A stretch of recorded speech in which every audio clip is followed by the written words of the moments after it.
Hello दोस्तों। आज इस वीडियो में हम बात करेंगे इलेक्ट्रिकल इंजीनियरिंग की जान कहे जाने वाले कुछ फॉर्मूलाज के बारे में। सबसे पहले एक नजर मारते हैं तीनों टाइप्स की इलेक्ट्रिसिटी पर जिन्हें हम इंसान लार्जली यूज करते हैं, यानी DC, single phase AC and three phase AC. अब डीसी यानी डायरेक्ट करंट में आप सभी जानते हैं कि जैसे ही हम किसी सर्किट में एक वोल्टेज सोर्स को कनेक्ट करते हैं तो वायर में मौजूद इलेक्ट्रॉन्स हाई पोटेंशियल पॉइंट से लो पोटेंशियल पॉइंट की तरफ चलना शुरू कर देते हैं।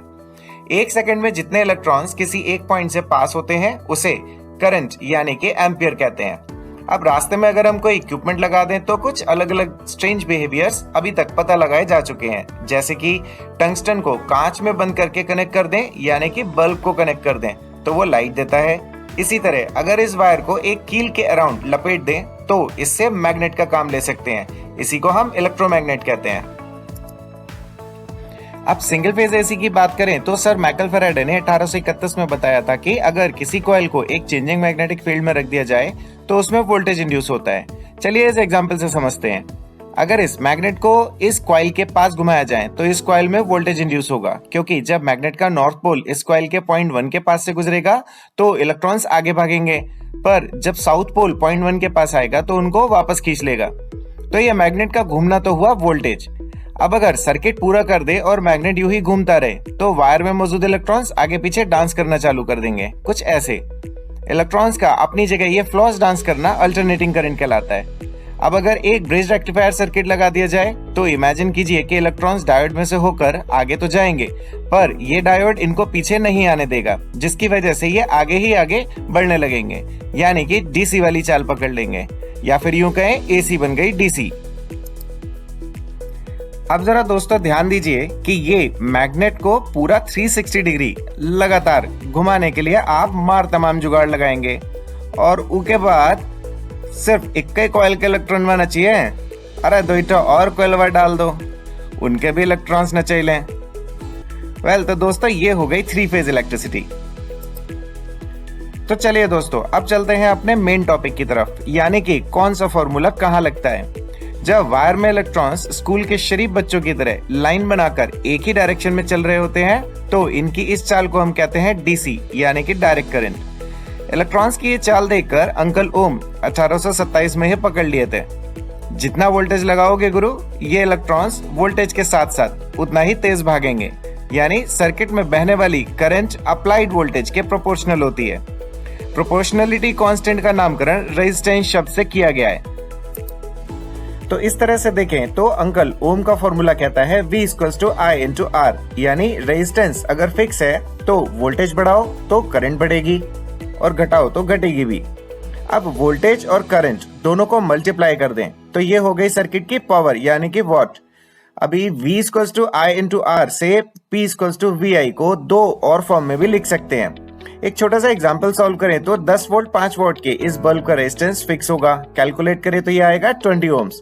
अब V = IR से करंट निकालें तो ये हो गई 0.5 एम्पियर। तो ये है हमारा डीसी सर्किट, है ना सिंपल। इंडक्टेंस और कैपेसिटेंस का लफड़ा नहीं है इसलिए। अब एसी में थोड़ा लफड़ा ज्यादा है। इंडक्टेंस की धमाकेदार एंट्री जो हो जाती है पिक्चर में।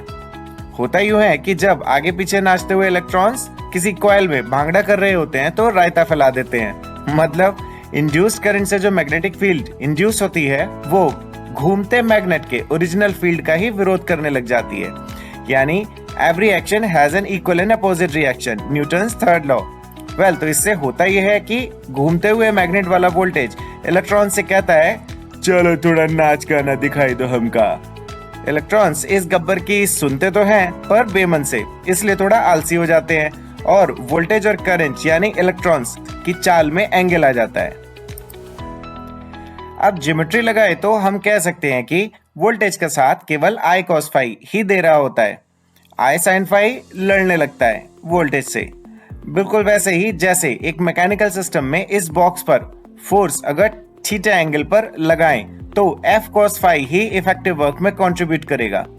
अब चूंकि सिंगल फेज एसी में रेजिस्टेंस, इंडक्टेंस और कैपेसिटेंस तीनों आ गए तो ओम्स लॉ को V = IR की जगह IZ लिखते हैं। यहाँ Z की वैल्यू ये होती है। एक्टिव पावर की बात करें तो वो होती है VI cos phi, और ये cos phi कहलाता है पावर फैक्टर। जैसा कि मैंने पहले कहा था कि मैग्नेट को जब रोटेट करा ही रहे हैं तो दुईठो और कोइल ठोक देते हैं, लगे हाथ ऊके भी इलेक्ट्रॉन्स ना चलेंगे।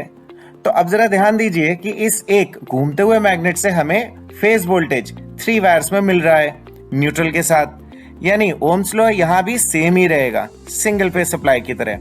पर चूंकि यहाँ 3 फेज हैं तो तीनों की पावर मिलाकर अगर इस 3 फेज मोटर में दें तो 3 फेज पावर 3 गुना हो जाएगी फेज वोल्टेज की फॉर्म में, यानी 3 इंटू VI cos phi। दोस्तों 3 फेज पावर जनरेशन में हमें एक और फायदा होता है, फेज टू न्यूट्रल वोल्टेज के साथ साथ हम फेज टू फेज वोल्टेज का भी यूज कर सकते हैं, यानी लाइन वोल्टेज VL। जब मैग्नेट का एक पोल R फेज कॉइल से गुजरता है तो वोल्टेज मिलता है VR। फिर इस जनरेटर सर्किल में देखें तो जब वही पोल कंटिन्यूएशन में 120 डिग्री चलकर Y फेज कॉइल पर पहुंचेगा तो वोल्टेज मिलेगा VY और इसी तरह मिलेगा VB, और ये तीनों बराबर होंगे VPH के। अब अगर VR और VB के बीच में देखें तो ये है लाइन वोल्टेज यानी VL। अब सेंटर पॉइंट से एक परपेंडिकुलर डालें तो दोनों साइड वाले एंगल्स 30 डिग्रीज होंगे और VL की value twice of VPH cos 30 के बराबर होगी। इसको कैलकुलेट करें तो cos 30 की वैल्यू हो गई √3/2 और VL हो गया इक्वल्स टू √3 इंटू VPH के। तो यहाँ से VPH इक्वल्स टू हो गया VL बाय √3 के। अब स्टार कनेक्टेड सिस्टम में फेज और लाइन करंट बराबर होंगी, तो अपने पुराने फॉर्मूले को हम लिख सकते हैं √3 VI cos phi। तो दोस्तों हमने अभी तक जितने फॉर्मूले रिवाइज किए उन्हें समराइज कर लेते हैं। ओम्स लॉ तीनों में फॉलो होता है, डीसी में ये होता है V = IR, और पावर फ्लो कैलकुलेट करें तो ये होगा P = VI। अल्टरनेटिवली इसे हम दो और फॉर्म में भी लिख सकते हैं। सिंगल फेज एसी में ओम्स लॉ हो जाएगा V = IZ, और Z यानी इम्पीडेंस, इसकी वैल्यू होगी √R² plus XL minus XC का होल स्क्वायर। यहाँ XL इंडक्टिव रिएक्टेंस है और XC कैपेसिटिव रिएक्टेंस। इनकी डिटेल्स हम किसी और वीडियो में डिस्कस करेंगे। एक्टिव पावर का फॉर्मूला होगा VI cos phi। 3 phase AC में ओम्स लॉ सेम रहेगा, पर 3 फेज पावर 3 गुना हो जाएगी फेज वोल्टेज की फॉर्म में, यानी 3 into VPH into IPH cos phi। Line voltage की टर्म्स में ये होगी √3 VL IL cos phi। AC system में करंट का I cos phi he voltage के साथ कदम मिलाकर चलता है, इसलिए VI cos phi को एक्टिव पावर बोला जाता है, क्योंकि एक्चुअल इलेक्ट्रिकल पावर आउटपुट इतना ही मिलता है। VI sin phi अपनी पेरेंट मैग्नेटिक फील्ड से लड़ता रह जाता है, इसको कहते हैं रिएक्टिव पावर। अब इन दोनों को मिलाकर जनरेटर या अल्टरनेटर से जो टोटल पावर डिलीवर होती है, या यूं कहें कि पावर नेटवर्क में जो टोटल पावर फ्लो होती है, वो होती है अपरेंट पावर यानी V × I। अब VI cos phi को हम ऐसे भी लिख सकते हैं। एक तरीका और है, पहले VI cos phi को लिखते हैं। अब दोनों तरफ 1000 से मल्टीप्लाई कर दीजिए, कोई फर्क नहीं पड़ेगा।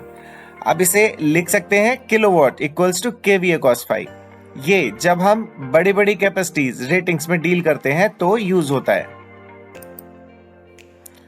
3 फेज सिस्टम में सब कुछ सेम रहता है, बस चूंकि यहाँ लाइन वोल्टेज फेज वोल्टेज से √3 टाइम्स ज्यादा होती है तो सभी फॉर्मूले में √3 मल्टीप्लाई हो जाता है।